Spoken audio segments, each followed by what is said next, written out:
할렐루야. 우리 주님의 놀라운 평화가 여러분의 심령과 가정과 일터 위에 흘러 넘치시기를 축복드립니다.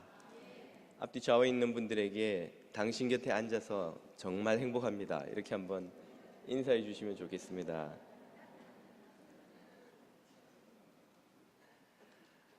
오늘 우리에게 주시는 하나님의 말씀은 창세기 40장 16절에서 23절입니다.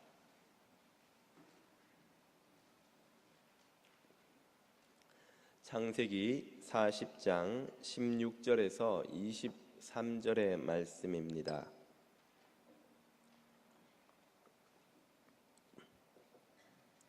자매님부터 한 절씩 읽지요. 떡 굽는 관원장이 그 해석이 좋은 것을 보고 요셉에게 이르되, 나도 꿈을 꾸니 흰 떡 세 광주리가 내 머리에 있고 맨 윗 광주리에 바로를 위하여 만든 각종 구운 음식이 있는데 새들이 내 머리의 광주리에서 그것을 먹더라. 요셉이 대답하여 이르되, 그 해석은 이러하니 새 광주리는 사흘이라. 지금부터 사흘 안에 바로가 당신의 머리를 들고 당신을 나무에 달리니 새들이 당신의 고기를 뜯어먹으리이다 하더니, 제3일은 바로의 생일이라. 바로가 그의 모든 신하를 위하여 잔치를 베풀 때에 술 맡은 관원장과 떡 굽는 관원장에게 그의 신하들 중에 머리를 들게 하니라. 바로의 술 맡은 관원장은 전직을 회복하매 그가 잔을 바로의 손에 받들어 드렸고, 떡 굽는 관원장은 매달리니 요셉이 그들에게 해석함과 같이 되었으나 술 맡은 관원장이 요셉을 기억하지 못하고 그를 잊었더라. 아멘. 작년에 개봉한 영화 중에 마틴 스콜세이지라는 감독의 Silence, 침묵이라는 제목의 영화가 있었습니다. 이 영화는 엔도 슈샤크의 유명한 소설이죠. 침묵, Silence, 동명의 원작 소설을 원작으로 하고 있습니다. 이 소설 영화의 주된 내용은 17세기 일본 나가사키 지방에 포교를 하러 온 선교사들의 이야기입니다. 포르투갈 예수회 소속인 페레이라 신부는 이 지방에 포교를 하러 왔다가 그 지방 영주로부터 상상을 초월하는 박해를 받는 신도들을 마주하게 됩니다. 이 영주는 이 천주교 포교를 막을 수 있는 가장 효과적인 방법이 그 포교자들인 신부들을 배교시키는 것이다는 생각을 가지고 아주 악독한 방법을 고안해냅니다. 신부를 잡아다 놓고 그 앞에 신도들을 끌고 와서는 한 명씩 아주 잔인한 방법으로 서서히 고문해서 죽이는 것이죠. 그리고는 신부에게 십자가상을 던져주고 이 신도들을 살리려거든 이 십자가상을 밟고 지나가라고 요구합니다. 만약 그것을 거부하면 이 신도들을 다 이렇게 차례로 고문해서 죽이겠노라는 것이죠. 이들을 살리려면 자신이 신앙을 버려야 되고, 자신이 신앙을 지키려면 그 신도들이 죽어나가는 것을 지켜봐야 하는 이 참 비극적인 딜레마에 신부는 처하게 됩니다.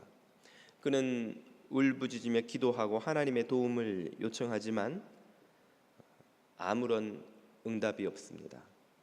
하나님이 침묵하시는 것이죠. 그래서 이 소설의 제목이 침묵입니다. 하나님이 침묵하시는 시간, 하나님이 나를 잊으셨다는 이 생각, 이런 생각은 신앙의 길을 가는 이라면 누구나 한 번쯤은 가져보았음직한 생각이 아닐까 저는 생각합니다. 쉽게 낫지 않는 병마와 싸우고 경제적인 어려움, 신분의 문제를 놓고 오래 기도했건만 응답이 없고 가정의 문제, 자녀의 문제, 해결되지 않는 인생의 문제를 가지고 끙끙대며 하나님의 도움을 간절히 오랫동안 간구했건만 아무런 도움을 받지 못하는 상황에 처한 신도라면 누구나 하나님이 나를 잊으셨다, 하나님이 나를 버리셨다 한 생각을 한 번쯤 해보지 않겠습니까? 하나님이 나를 잊으셨는데 나는 왜 신앙을 지켜야 한단 말인가? 하나님이 나를 버리셨다면 내가 그분을 끝까지 의지할 이유가 무엇인가? 이런 신앙의 갈등을 해보신 적이 있다면, 또 그것 때문에 어떤 죄책감을 가져보신 적이 있다면 그러지 않으셔도 될 것 같습니다. 왜냐하면 오늘 본문의 주인공인 이 요셉도 똑같은 갈등 속에서 고민하고 있기 때문이죠. 요셉은 아직 감옥에 있습니다. 요셉의 이야기를 우리가 쭉 함께 읽어왔는데요, 이 감옥에서 벗어날 수 있는 절호의 기회를 요셉이 잡은 것입니다. 그것은 두 명의 고위 관리의 꿈을 해석해 준 것이죠. 술 맡은 관원장 그리고 떡 맡은 관원장의 꿈을 각각 해석해 주고 3일 후면 복직되어서 과거의 영화를 되찾을 것이라 해석한 이 술 맡은 관원장에게 요셉은 간곡히 자신의 처지를 기억해 달라고 부탁을 합니다. 자신이 얼마나 억울하게 이 감옥에 갇혔는지를 호소하고, 또 그가 탄원함으로써 자신을 건져줄 수 있으리라는 기대를 가지고 그에게 부탁을 하죠. 그리고 3일 만에 정말 요셉이 해석한 대로 일이 벌어집니다. 떡 맡은 관원장은 목숨을 잃었지만 술 맡은 관원장은 복직되어서 다시금 바로를 섬기게 된 것이죠. 이때 요셉이 얼마나 흥분했을까요? 얼마나 요셉이 기대에 차서 설레어서 그 술 맡은 관원장으로부터의 연락이 오기를 기다렸을까요? 아마 잠을 이루지 못하고 왕궁으로부터 소식이 오기만을 요셉은 기다렸을 것입니다. 그런데 실제로는 어떤 일이 벌어졌나요? 22절 후반부 이하가 그 답을 알려줍니다. 요셉이 그들에게 해석함과 같이 되었으나 그러나 술 맡은 관원장이 요셉을 기억하지 못하고 그를 잊었더라. 그는 요셉을 잊어버렸습니다. 이제나 저제나 소식이 올까 기다리던 요셉에게 하루가 가고 이틀이 가고 일주일이 가고 2주일이 가고 한 달이 지나고 2달이 지났는데도 아무런 소식이 오지 않습니다. 희망의 불꽃은 점점 사그라들고 낙심의 구름이 몰려오더니 절망의 비가 내리기 시작합니다. 아마도 제 생각에 요셉의 13년의 노예 생활과 죄수 생활 중 가장 힘들었던 시기가 이때가 아니었을까 싶습니다. 사람이 기대를 크게 가지지 않으면 크게 실망하고 낙심할 일이 없습니다. 우리가 어려운 처지에 처해도 마음을 낮게 가난하게 가지면, 다시 말해 눈높이를 낮추면 다 견딜만 하고 삽니다. 그런데 기대를 크게 가졌다가 그 기대가 무너지면 그 생활은 정말 견디기가 힘든 거예요. 눈높이를 높이 두면 평범한 생활도 견디기가 쉽지 않은 것이죠.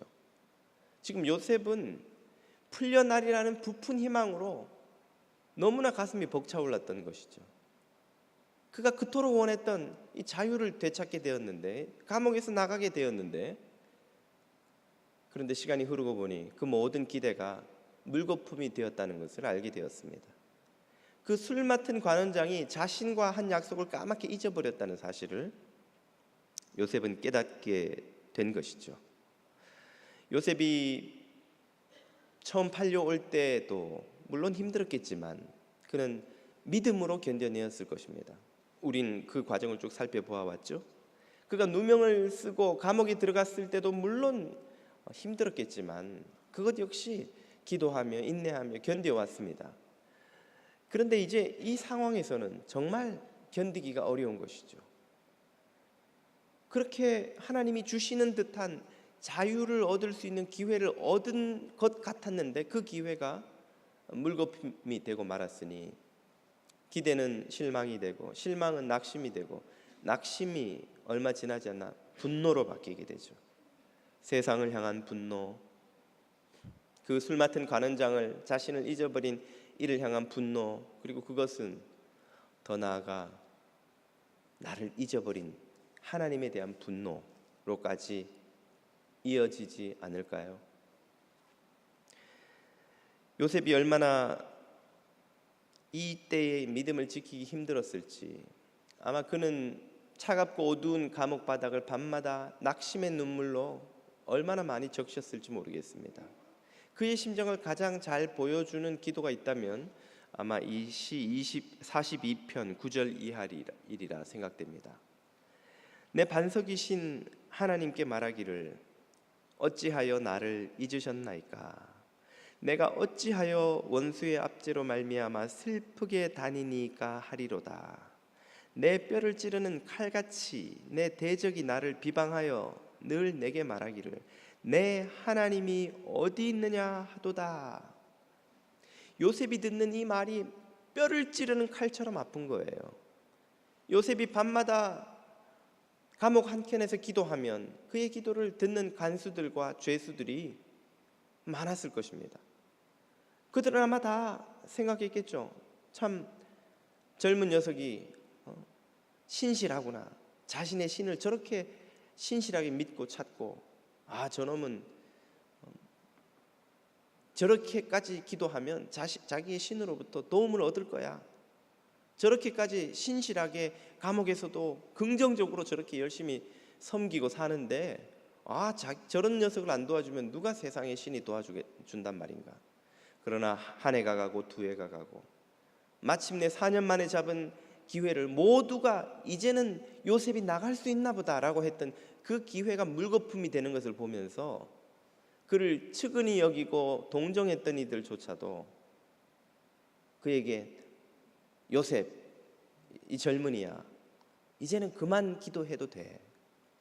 네가 그렇게까지 기도했는데 응답하지 않는 신이라면 너를 잊었거나 너를 구해줄 능력이 없거나 그런 신은 존재하지 않는 거지. 어떤 이들은 그를 비아냥댔을지도 모르겠습니다. 잘난 요셉, 네 하나님이 어디 있냐 말이에요. 네가 그렇게 믿고 의지하는 하나님이 어디 있어서 너를 도와주느냐 말이에요. 그렇게 기도하는 너나 기도하지 않고 마음대로 사는 우리나 똑같지 않냐는 거예요. 뭐가 다르냐는 것이죠. 차라리 우리처럼 마음이나 편하게 살아. 아마 그런 이야기들을 요셉에게 하지 않았을까요? 그런 말들 한마디 한마디가 요셉에게는 뼈를 찌르는 칼처럼 고통스럽게 들리는 거예요. 하나님, 나의 하나님 어디에 계십니까? 나를 정말 잊어버리신 겁니까? 나를 정말 버리신 겁니까? 아브라함, 우리 증조 할아버지로부터 배우고 이삭 할아버지로부터 야곱 아버지로부터 내가 듣고 배우고 믿은 하나님은 당신의 백성을 절대로 버리지 않으시는 분이라고 배웠는데 현실은 이렇게 기도하고 간구하고 기다렸는데도 응답하시지 않는 하나님이라니, 하나님이 나를 버리고 잊으셨다는 생각, 요셉이 하지 않았을까요? 우리도 그런 생각을 할 때가 있지 않습니까? 그런 생각을 하면서 이것이 믿음 없고 불경스러운 생각이 아닌가, 그런 느낌을 가지신 적이 있다면 이분의 기도도 한번 들어보십시오. 마가복음 15장 34절입니다. 제9시에 예수께서 크게 소리 지르시되 엘리 엘리 라마 사박다니 하시니 이를 번역하면 나의 하나님 나의 하나님 어찌하여 나를 버리셨나이까 하는 뜻이라. 예수님도 십자가에서 견딜 수 없는 고통과 절망 가운데 하나님께 왜 나를 버리셨냐고 탄식하고 항의하고 있습니다. 저는 이런 항의의 기도, 원망의 기도가 하나님의 자녀된 자들의 특권이라고 생각합니다. 우리가 세상에서 이런저런 억울한 일을 당하고 참 아무한테도 하소연할 데가 없을 때 누구한테 가서 그 모든 이야기들을 할 수 있습니까? 엄마, 아빠, 어떤 상황에서도 내 편이 되어 주리라고 믿는 부모한테 가서는 그 모든 말을 할 수 있잖아요. 세상 사람들한테 말하면 속으로 조롱하고 뭐라고 할지 모르지만 내가 우리 엄마한테 가서, 아빠한테 가서 하면 적어도 엄마 아빠는 이해해 주리라. 여러분, 우리 자녀를 양육하는 부모들은 자녀들의 마지막 피난처가 되어 주어야 됩니다. 어떤 상황에서도 자녀들의 말에 귀를 기울여 주고 판단하지 말고 일단은 들어주는 부모가 되어야 됩니다. 우리가 너무 빨리 도덕 선생이 되려고 하는 것이 자녀들에게는 무척 무거운 짐이 될 때가 있습니다. 많은 경우 자녀들은 자기들이 잘못했다는 거 알아요. 알면서도 자기 편이 되어줄 사람을 찾는 것이죠. 집 밖에는 그의 행동을 판단해 줄 사람들이 널려 있습니다. 집 안에서까지 엄마 아빠가 판단부터 할 필요는 없는 것이죠. 아무튼 우리가 세상에서 못하는 수많은 호소들을 엄마 아빠에게 가서 할 수 있듯이 우리 믿음의 자녀들이 세상에서 할 수 없는 이 원망과 하소연과 탄식을 하나님 앞에서는 할 수 있다는 것이죠. 왜냐하면 그분과 우리는 아버지와 자녀의 관계니까요. 우리는 자녀니까요. 자녀는 부모 앞에 가서 떼를 쓸 수 있잖아요. 자녀는 부모 앞에 가서 부모에게 원망할 수 있잖아요. 하나님은 우리 자녀들에게 그런 아버지가 되어 주십니다. 그러면 요셉의 이 기도는 어떻게 되었습니까? 결국 응답되나요? 어떻게 응답되나요? 우리는 그 답을 미리 41장으로 가서 확인해 볼 수 있습니다. 41장 1절을 보십시오. 만 2년 후에 요셉이 그 두 관리의 꿈을 해석해 주고 2년이나 흘렀습니다. 그 후에 바로가 꿈을 꾸었는데 이집트 왕궁의 모든 술사들, 요즘으로 치자면 박사들, 교수들, 지식인들이죠. 다 동원을 했는데도 그 꿈을 해석을 못하는 거예요. 그때의 9절 술 맡은 관원장이 바로에게 말하여 이르되 12절 그곳에 친위대장의 종된 히브리 청년이 우리와 함께 있기로. 그 술 맡은 관원장이 2년 전 감옥에서 만난 요셉을 기억해낸 거예요. 그래서 마침내 14절 이에 바로가 사람을 보내어 요셉을 부르매 그들이 급히 그를 옥에서 내놓은지라. 요셉이 곧 수염을 깎고 그의 옷을 갈아입고 바로에게 들어가니. 2년 만에 어떤 일이 일어납니까? 요셉을 까맣게 잊었던 술 맡은 관원장이 2년 만에 그를 기억해내고 요셉의 꿈을 바로의 꿈을 해석토록 하기 위해서 그를 불러내죠. 그리고 그가 바로의 꿈을 해석해내고 그의 신임을 얻어서 마침내 이집트 전역을 다스리는 총리 대신이 됩니다. 정말 놀라운 반전이죠. 이 반전을 보면서 우리가 늘 던지는 질문이 있습니다. 왜 2년이나 걸려야 하냐는 것이죠. 하나님이 그렇게 전능하신 분이라면 그걸 한 2주 정도로 줄여주시면 안 됩니까? 아니 2주가 너무 급하면 2달이라도 좀 그 시간을 짧게 줄여주시면 안 되냐는 거예요. 이것은 고난 가운데 있는 모든 성도들이 드리는 기도가 아닐까 생각합니다. 할 수만 있으면 주님 좀 이 고난의 시간을 빨리 좀 지나가게 해주십시오. 심지어 예수님도 할 수만 있거든 이 잔이 내게서 지나가게 해 주옵소서라고 기도했는데 우리가 그렇게 기도하는 일이 이상한 일이겠습니까? 우리는 거창한 척해도 얼마나 약한 존재들인지요. 우리는 거창하게 세계를 염려하고 조국을 염려하고 미국 운명을 논하고 신문을 보면서 떠들어대도 결국 마지막에 제일 중요한 것은 내 문제거든요. 내가 아프고 내가 힘들고 내가 어렵고 우리 집이 가난하고 우리 자녀의 문제가 생기고 우리 부부간의 문제가 생겼는데 무슨 우주의 운명 따위가 무슨 관심이 있습니까? 인류의 미래 따위에 무슨 관심이 있나요? 어차피 인류의 미래를 난 보지도 못하고 몇십 년 안에 갈 텐데, 미국이 망해도 100년 안에만 안 망하면 돼요. 왜? 그 전에 난 죽을 거니까.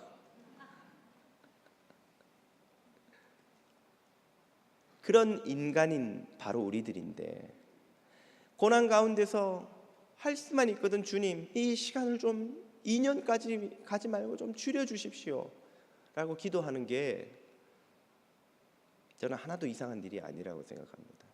우리는 다 이기적이고 약한 존재들이에요. 그런 우리들의 기도를 주님이 이해 못하지 않으신다고 저는 믿습니다. 그런데 왜 2년이어야 합니까? 왜 2년이나 기다려야 하는 거냐는 말이죠. 이렇게 한번 생각을 해보죠. 요셉의 바램대로 술 맡은 관원장이 나가자마자 바로에게 탄원해서 요셉을 구해주려고 시도를 했다고 말입니다. 그랬다면 어떤 일이 벌어졌을까요? 바로가 노예였던 한 억울하다는 청년의 말을 듣고 그를 감옥에서 빼줘요? 여러분, 감옥에 갇힌 사람치고 안 억울한 사람이 있을까요? 핑계 없는 무덤 없다고. 세상 모든 사람은 다 억울해요. 세상에 억울하지 않은 인생은 단 한 사람도 없습니다. 모든 사람이 치를 떠는 가장 흉악한 죄를 저지른 범죄자도 다 만나서 개인적으로 인터뷰해보면 할 말이 다 있어요. 다 억울한 사연이 있습니다. 그 수많은 억울한 죄수들 중에 그것도 전직이 한낱 노예였던, 인간 취급도 하지 않았던 노예의 말을 듣고 바로가 그를 감옥에서 꺼내줘요? 바로가 너무 자비가 있어서, 자비로워서 요셉의 말을 믿어줬다고 치십시다. 그러면 요셉을 거기서 꺼내준다는 건 뭘 의미합니까? 보디발이 죄 없는 사람을 감옥에 집어넣었다는 이야기예요. 보디발의 아내가 자기 부정을 숨기기 위해서 노예에게 뒤집어 씌웠다는 걸 인정하는 것이 되는 거예요.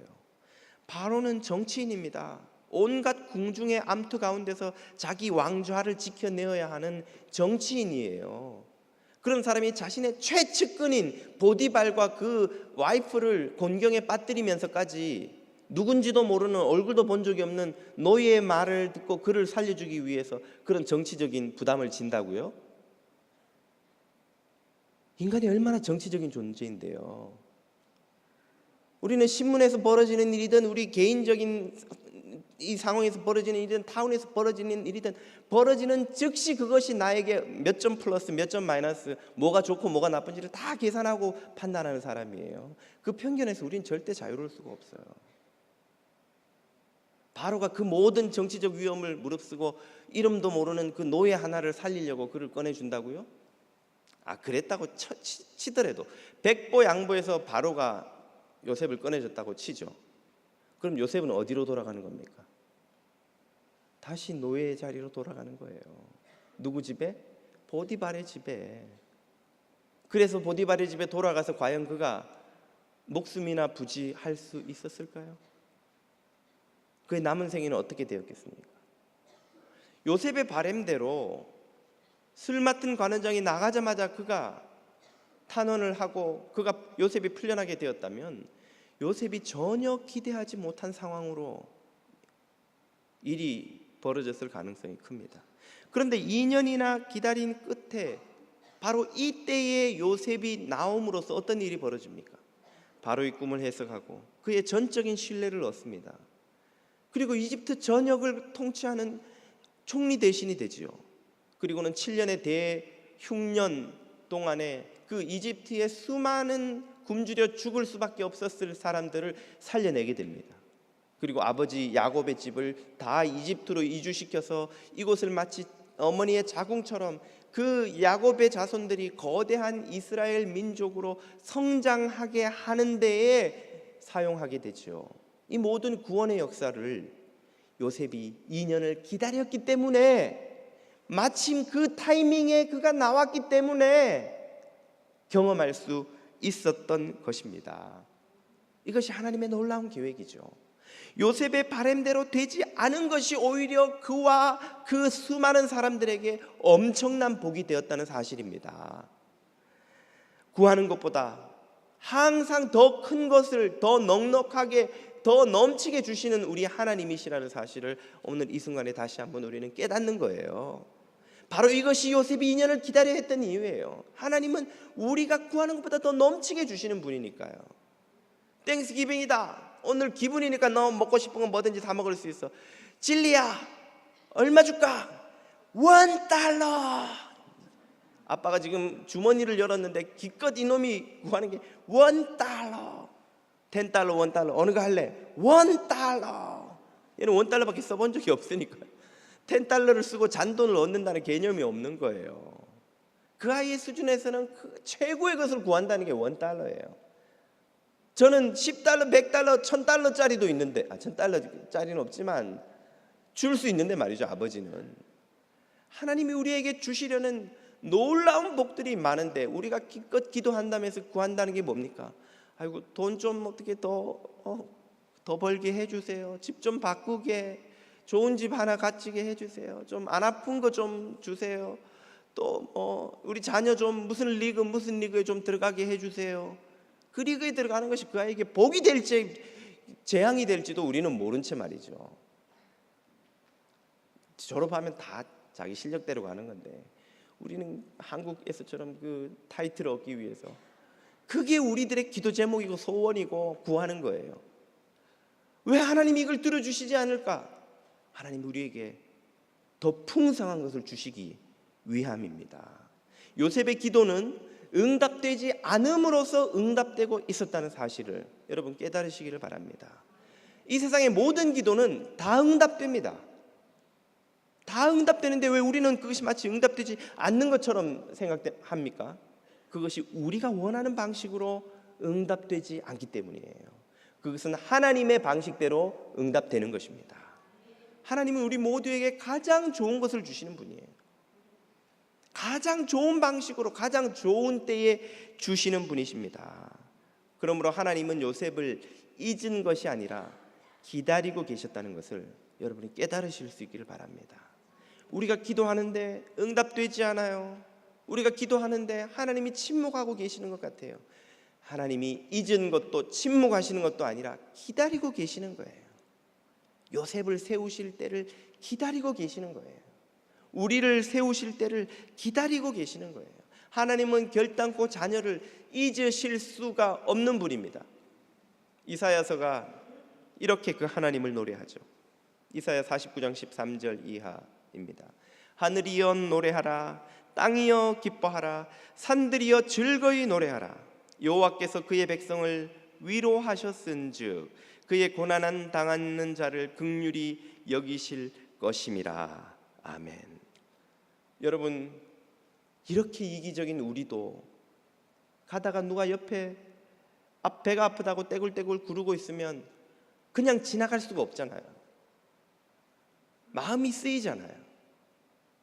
우리 같은 이기적인 존재도 그런데 하나님이 고난 가운데 있는 당신의 자녀들을 모른 척 하시고 잊어버리시고 외면하실 수 있겠냐는 것이죠. 그렇지 않다고 긍휼히 여긴다고 말씀하시죠. 14절 오직 시온이 이스라엘 백성들이 이르기를 여호와께서 나를 버리시며 우리가 이렇게 고난 속에 있는데도 아무런 도움이 없는 것을 보니 주께서 나를 잊으셨다 하였거니와. 정말 그런 것이냐. 15절 여인이 어찌 그 젖먹는 자식을 잊겠으며 자기 태에서 난 아들을 긍휼히 여기지 않겠느냐. 그들은 혹시 잊을지라도 나는 너를 결단코 잊지 아니할 것이라. 아멘. 혹시 여기 계시는 어머니들 중에 그런 분 계세요? 땡스기빙인데 뭐 하지? 가만히 있어봐. 나한테 아들이 하나 있었구나. 걔 이름이 뭐더라? 걔는 어느 주에 살지? 땡스기빙인데 아들한테 전화나 해볼까? 혹시 그런 분 계시나요? 아니야 가만히 있어봐. 딸도 하나 있었던 것 같은데. 딸이 지금 나이가 이름은 뭐지? 혹시 그런 분 계십니까? 세상에 그런 어머니는 없어요. 세상 모든 어머니들은 자식을 한순간도 잊어버릴 수가 없습니다. 아버지는 가끔 그런 사람들이 있어요. 남자는 워낙 이기적이고 좀 품종이 그래서 그러나 어머니는 절대로 자기 자식을 잊어버릴 수 없어요. 내 배 아파서 낳은 내 자식을 잊는 어머니는 세상에 없습니다. 그런 어머니가 자식을 잊는 한이 있어도 여호와 하나님은 결단코 그 자식을 잊지 않으시는 줄 믿습니다. 그 주님이 자녀들을 어떻게 생각하시는가? 16절을 보십시오. 내가 너를 내 손바닥에 새겼고 너의 성벽이 항상 내 앞에 있나니. 주님의 손바닥에 김도환의 이름이 있는 줄 믿습니다.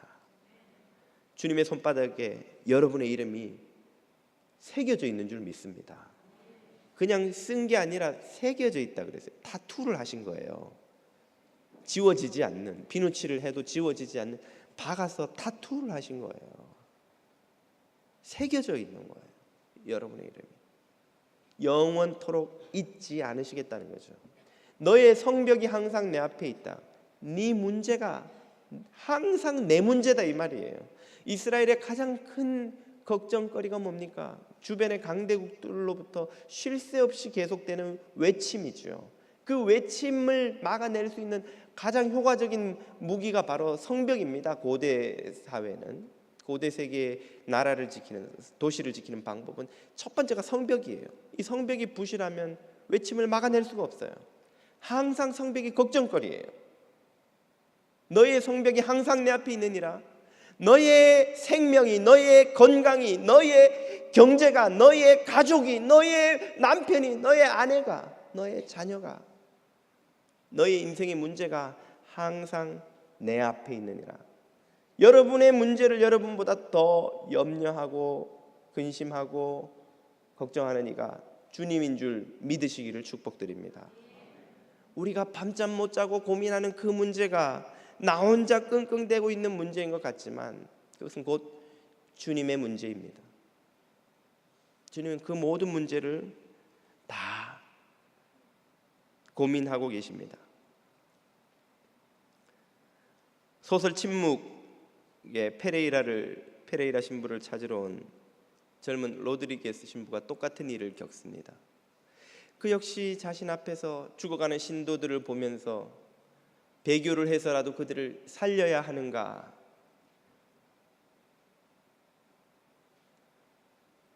아니면 그들이 죽어가는 것을 내버려 두며 자신의 신앙을 지켜야 하는가를 갈등하고 괴로워하죠. 그때 그의 내면에서 이런 주님의 음성이 들려옵니다. 그 징표를 짓밟아라. 나는 사람들에게 짓밟히기 위하여 이 세상에 왔다. 내가 십자가를 진 것은 인간들의 고난에 동참하기 위해서였다. 그 순간 로드리게스 신부는 십자가의 의미를 깨닫습니다. 주님의 십자가는 주님이 이 땅의 고난을 감당하지 않으면 안 되는 인간들에게 하나님이 하실 수 있는 최선의 선택이라는 것을 말이죠. 여러분, 자녀들이 자신의 실력에 버거운 대학에 혹은 어떤 잡에 도전하기로 작정을 했다고 한번 가정을 해보십시오. 그 대학에 진학하기 위해서 그는 혹은 그녀는 남들보다 훨씬 많은 시간을 공부해야 되고 때로는 잠을 자지 못하며 밤을 새어가며 시험 공부를 해야 될지도 모릅니다. 그때 부모가 해줄 수 있는 일이 뭐가 있을까요? 제일 쉬운 방법은 아이고 이 녀석아 잠도 못 자가면서 그렇게 고생하는 거 보니 안쓰러워 못 견디겠다. 공부 그만해라. 쉬운 방법이죠. 그러나 그 아이는 이제 다시는 인생에 더 큰 목표를 향해 도전할 수 있는 용기를 내지 못할 겁니다. 또 다른 쉬운 방법, 내가 돈이 좀 있으니까 돈을 좀 찔러주고 너를 그 학교에 넣어주마.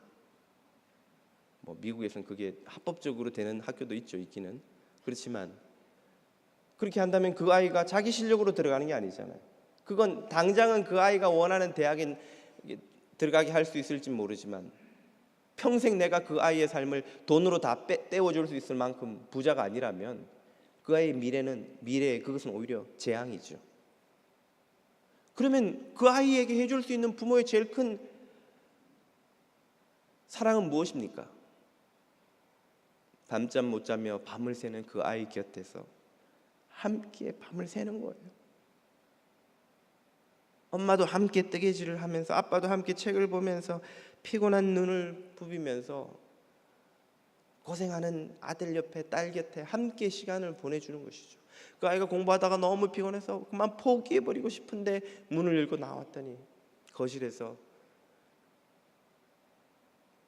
쪽잠을 자는 엄마를 보는 거예요. 엄마 침대에 들어가서 자지. 아니다. 다시 일어나서 네가 자면 나도 자마. 그 엄마를 보고 자녀는 용기를 다시 내는 거예요. 힘을 내는 거예요. 도전할 수 있는 의지를 다시 불태우는 것이죠. 그것이 부모가 고난을 통과할 수밖에 없는 자녀에게 해줄 수 있는 가장 큰 선물이자 사랑이죠. 그것이 바로 고난 속에 있는 자녀들에게 그 고난에 동참하시는 하나님의 사랑입니다. 하나님은 그렇게 우리의 고난에 동참하시면서 그 요셉의 지옥 같은 2년의 그 고통 속에 주님은 그 감옥 속에 함께 계셨던 거예요. 여러분의 해결되지 않는 문제 속에, 여러분의 치료되지 않는 병의 병상 옆에, 여러분의 신음하는 그 가정의 문제, 인생의 문제, 자녀의 문제로 밤잠 못 자는 그 순간에 주님이 우리에게 주실 수 있는 최고의 사랑의 선물은 주님도 그 곁에 와서 함께 눈물을 흘리며 함께 그 고난에 동참하시는 거예요. 그 증거가 바로 예수 그리스도의 십자가인 것입니다. 내가 너와 함께 그 고난에 들어가 그 고난을 내가 다 겪겠노라. 그러니 너도 포기하지 말고 용기 내어 이 고난을 함께 이겨내자라고 그 자녀를 세워주시는 주님의 사랑이 바로 십자가인 것입니다. 주님은 우리를 잊으시지도 버리시지도 않았고 우리를 외면하시는 분도 아닙니다. 그분은 항상 우리의 이름을 보고 계십니다. 항상 우리의 문제로 함께 걱정하시며 항상 우리의 고난 속에 들어와 동참하는 분인 줄로 믿습니다. 요셉이 이 믿음으로 기도하여 그 차갑고 어두운 감옥의 절망을 견뎌내고 이겼습니다. 그의 기도가 밤마다 울려 퍼질 때에 그 기도를 듣는 간수와 죄수들이 그를 측은히 여기거나 불쌍히 여기고 그를 조롱하고 했을지도 모르겠습니다. 그러나 어느 날 화려한 옷을 입은 왕궁 수비대가 그곳에 달려오더니 요셉을 데려가고는 얼마 지나지 않아 요셉이 그들 모두의 인생을 운명을 한 손에 쥔 이집트의 총리 대신이 되었다는 소식을 들었을 때 아마 그들은 놀라 까무라쳐 뒤로 나자빠지고 말았을 것입니다. 우리 모두에게도 이런 순간이 반드시 올 것입니다. 그때 천사들에 의해 불려나가는 사람이 될지 놀라 뒤로 까무라치는 사람이 될지 여러분이 선택하십시오. 그 감옥의 절망을 이겨낸 요셉의 믿음이 오늘 이 자리에 있는 여러분 모두에게도 허락되기를 주님 이름으로 축복드립니다. 기도드리겠습니다.